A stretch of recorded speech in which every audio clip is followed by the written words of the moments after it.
This is the Unit 5 overview lecture video over chapter 14, 15, and 16.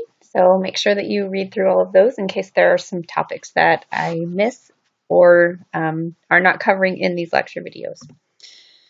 So for chapter 14, we're going to talk about a lot of the biological things that are happening during adolescence. The first big topic is the timing and sequence of puberty.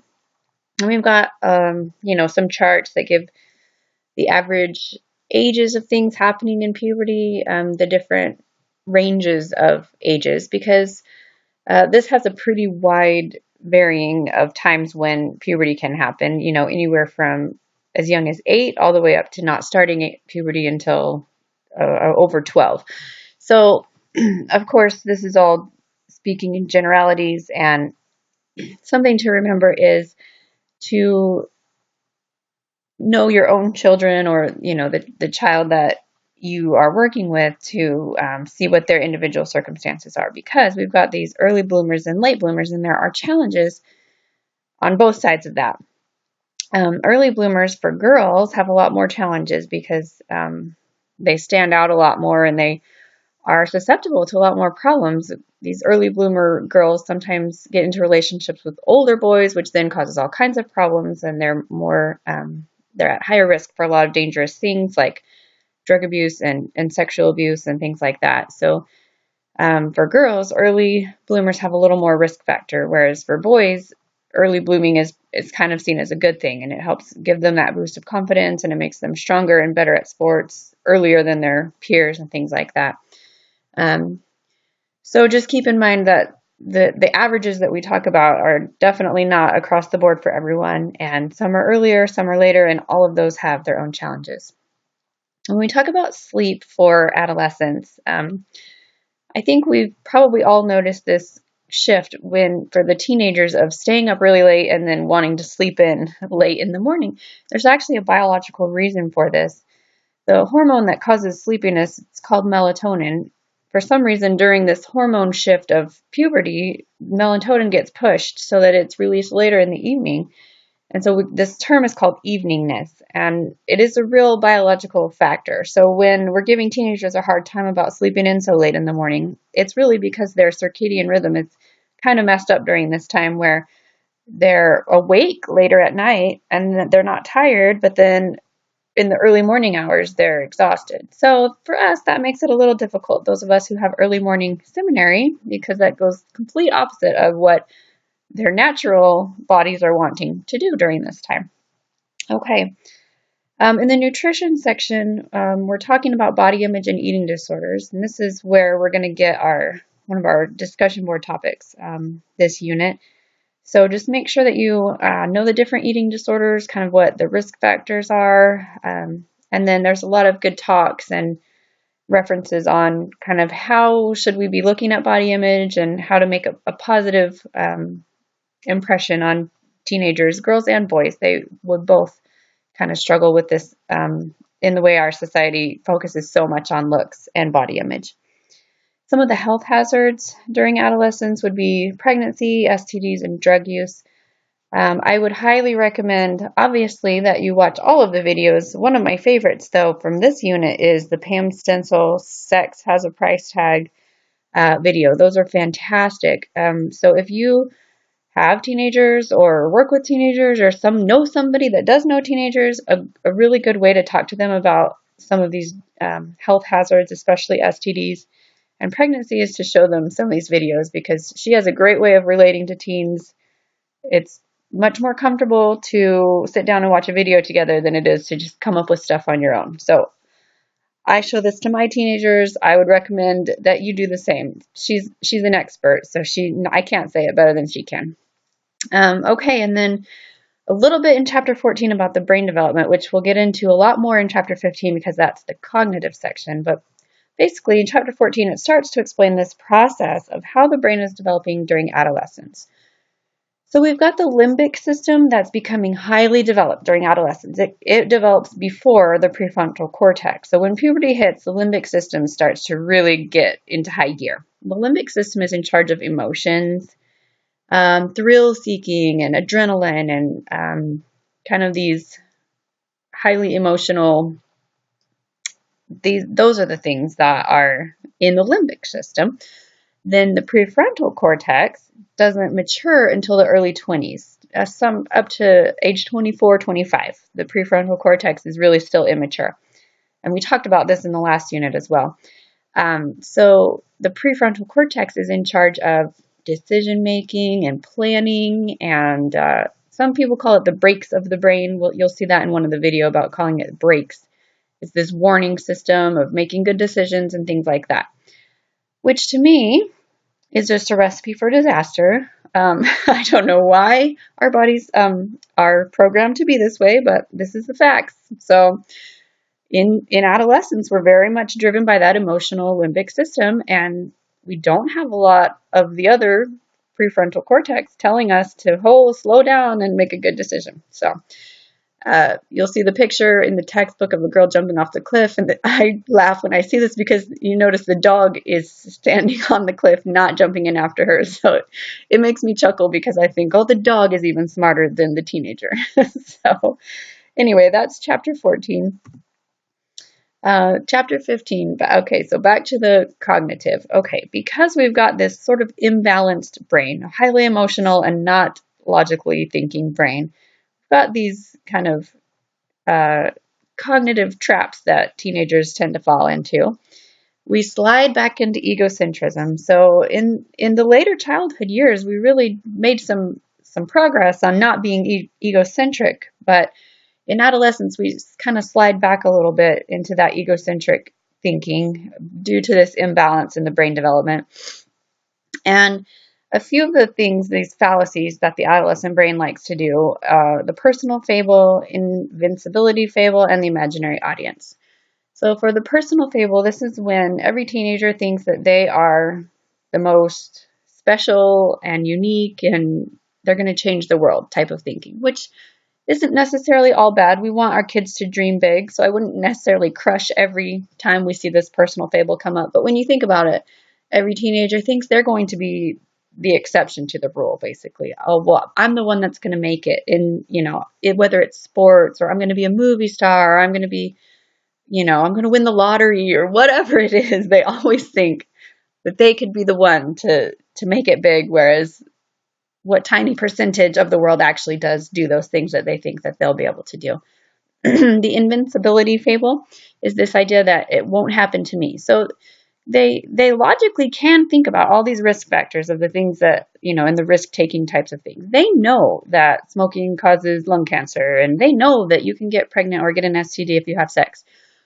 But for whatever reason in their brain, they downplay those risks and they think it won't happen to me. So you'll see these videos of some teenage girls talking about teen pregnancy, and my heart kind of breaks for them because they really just didn't think it would happen to them. So they know logically what the risks are, but they really don't think that in their case that those risks are actually going to happen. And then the imaginary audience is this idea that everyone's always watching them. They're the center of attention. So they do not want to leave the house looking a certain way because they feel like everyone's going to be staring at them. It's a very self-conscious type of feeling in adolescence. As far as Piaget goes, they are in the formal operational thought stage. So this is this higher stage where now they can think about abstract ideas and hypothetical situations, and the brain has developed a whole lot more in that type of thinking so that they can understand, a lot of the schoolwork that high schoolers do is these crazy concepts that just, imaginary numbers and all the mathematic concepts and in talking about as we get up into calculus and some of those really more difficult classes, their brains can grasp these concepts now, whereas they could not just a few years before. At around age 14, they become capable of deductive reasoning, which is taking some big abstract thought and then breaking it down into smaller steps and being able to come up with kind of a specific idea based on an abstract idea. So before that, children younger are usually only able of inductive reasoning, which is going from specific to a bigger thought. But at around age 14, we start to be able to flip that and do deductive reasoning, which is abstract thought and then turning it into something specific. So just because they are capable of this type of reasoning and thought doesn't mean they will always use it, which is the idea behind dual process thinking. So there's a question that asks, how are adolescents dual process thinkers? So basically our brains kind of have two networks of thinking, and one, the intuitive, is the emotional kind of gut reaction and things we do when we're feeling angry or sad, or these emotions kind of take over. This is just our intuition. And then the other network is the analytic, which is how we logically can make a decision. We can do the pros and cons. We can think about what would happen if I did this or that, and it's much more logical. So we've got these two processes. So they're dual process. The problem is in adolescence, they have a hard time working together. So usually adolescents are going to just pick one or the other. And most of the time it will be intuitive because, like we've said before, there's that imbalance in the prefrontal cortex is not really there yet. So they're most likely going to lean toward this intuitive side and without a lot of help from the analytic. So that's why it's called dual process. It's because the two sides don't work together very often. And then finally, in chapter 15, we talk about secondary education and some of the problems that we have in the school system the way it is now, how difficult the middle school years are for academics, because it's a huge jump to go from how things are set up in elementary school with one teacher and a smaller class and much more personal, attention and more hands-on and things like that. And then we jump to middle school where they're going to a bunch of different class periods with a bunch of different teachers, and there's not as much relationship between the teacher and the student. And then moving into high school, about all these high stakes tests and all the pressures that there are, and kind of how secondary education has some issues in our school system and maybe some ways to address those issues. In chapter 16, the main theme of chapter 16 is all about identity. So Erikson's stage of adolescent development was identity versus role confusion. So the idea of this stage is to achieve identity. So this first one we have here is identity achievement. This is the person knows who they are, they're confident in themselves, they know what they like, what they don't like, they know kind of what career path they want to go on, they have strong religious beliefs or political beliefs, things like that. Versus the opposite would be role confusion, which is not being sure of any of those things, not really knowing what you want to do with your life, not really knowing who you are or who you want to be, and not so much even just the not knowing, but not even caring to find out. So you'll see a video where the teenage boy is saying, I'm just a teenager, I don't need to worry about all of that. Like, he doesn't even care what his identity will be. He's not even trying to figure it out, basically. So that would be role confusion. Foreclosure is when a teenager would just kind of decide way too quickly what they want to be or who they want to be without really weighing out a lot of the options. So this would be maybe somebody's parents have always dreamed of them going to medical school and being a doctor, so they just kind of say, okay, I'll do that, and they don't really think it through. Like, is this something that I really enjoy or not? They can also foreclose on a negative identity. Foreclosure is just kind of making the decision too soon before you really explore your options. And then moratorium is a healthy way of exploring those options. So like going to college is a moratorium because you can try out different majors and you can take lots of different classes and you can join different clubs and kind of figure out what you like and what you don't like.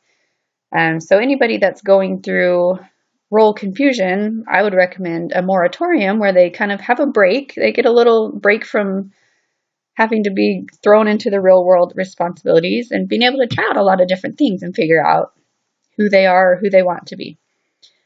With parents of adolescents, we'll see that it's quite normal to have bickering over these kind of day-to-day, not really super important topics. The main idea behind this is this struggle for autonomy. So the parents have pretty much the whole life of the child been in control, been able to make a lot of the decisions, and the child just kind of had to do what the parents said because, they're not old enough to be able to do things by themselves. But as we get into adolescence and now, we're biologically and cognitively a lot more mature and able to start making our own decisions, then comes in this very tricky balance between parents and teenagers. And a lot of times it causes these little fights.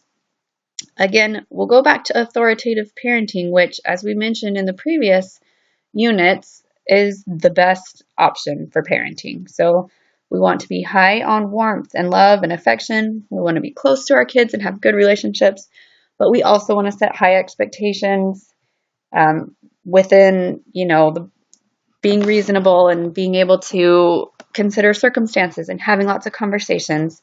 But we do want to set high standards and have some structure and make sure that, we're not just turning into neglectful or indulgent parents just because kids are older now.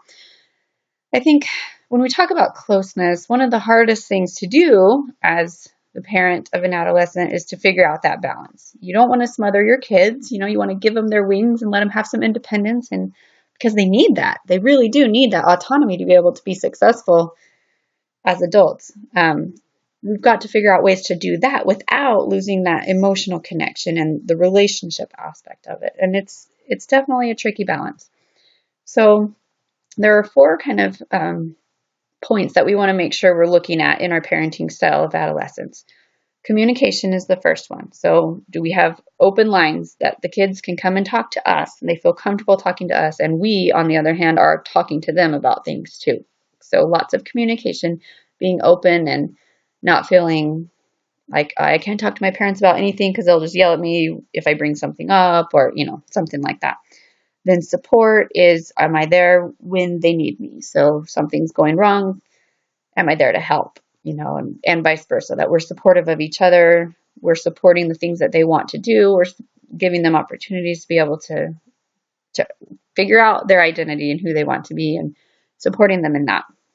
The next one is connectedness, which is what I kind of was talking about earlier with the closeness of the relationship. And is there, that comfortable bond to be able to know that if something's going wrong, I can go to my parents and they will be there and they will comfort me and, things like that. And then the last one is control, which is the idea of that other side of the authoritative parenting being the structure and the rules and the things like that. So the idea behind control is that we want to encourage autonomy but still maintain closeness. So definitely a tricky balance. And when we talk about parental monitoring, it is very, very important that parents of teenagers know what's going on. They need to know where their kids are, who they're hanging out with, and what they're doing. But this all needs to come from a place of warmth, that we are trying to build that connectedness and that support rather than suspicion or a place of harshness. So as we're monitoring our teens, we just need to keep this in mind, that it needs to come from a place of love and of building the relationship rather than not trusting or criticizing or being suspicious and things like that. So I definitely don't have all the answers, but these are just some good guidelines to kind of keep in mind. Every teenager is different, so there isn't one magic solution that will fix everything for every teenage problem, but these are some good guidelines to start with. Okay, then we'll move into talking about peers. Now, during the adolescent stages, as you guys probably remember from your own life, peers are hugely important. And they influence behavior, definitely, and it can be for good or for bad. We talk about peer pressure, which definitely goes on both sides. That there is a lot of negative peer pressure if the peers you're hanging out with are doing negative things, but there can also be positive peer pressure if your peers that you're hanging out with are doing good things. So there's a question about what were the cliques in your high school and how did they influence behavior. So, obviously, whatever cliques were in your high school is going to be different from somebody else's. So there's no right or wrong answer for this, but what I'm really looking for is how do they influence each other. So let's take, for example, I've seen a lot of these categories over the few semesters that I've been teaching, and one of the categories that usually comes up is something about nerds or, the kids that are like good in school, like the straight A students. And then there's other categories like stoners or, kids that are druggies or things like that. So when we look at those two groups, okay, the nerd group, what are they influencing each other to do? Is there pressure to do good in school? Yeah, probably. They're talking about what college are you going to go to? And man, I failed that test and I'm going to get in big trouble, so we're going to study together. Or they're kind of comparing grades and who can be the valedictorian. I definitely know some teenagers like this. I know it seems strange, but some teenagers really bring that out in each other, this competition to do well in school. Then if you've got the druggie or stoner group, obviously, if one person has access to substances and then they pass it around to their friends and that's what they're doing on the weekends and they're influencing each other to participate in those activities. Whereas if they were hanging out with a different group of friends, they would be doing something completely different. So focus on how they influence the behavior on that question. And then the last part is about some problems that we can see sometimes in adolescence: depression, suicide, drug use, and delinquency. And we have a question about suicide at the end of the unit. And the textbook doesn't go into a whole lot of detail about it, so make sure you go to that website that's listed under the little iLearn outline, which does have some good ideas when we're talking about suicide. And then for the delinquency, just make sure that you understand the difference between a life course offender and an adolescence limited offender. Luckily, most of the offenses that we see are adolescent limited, and they kind of grow out of that stage, and then they, as adults, are fine and normal and not going to be in jail for the rest of their lives. So definitely much more common to be adolescent limited than it is to be a life course offender. So those are some of the topics for adolescence. I definitely didn't hit on everything. So if you have any questions about anything, please ask me on the course questions discussion board, and we can kind of have a class discussion about any topic for this unit.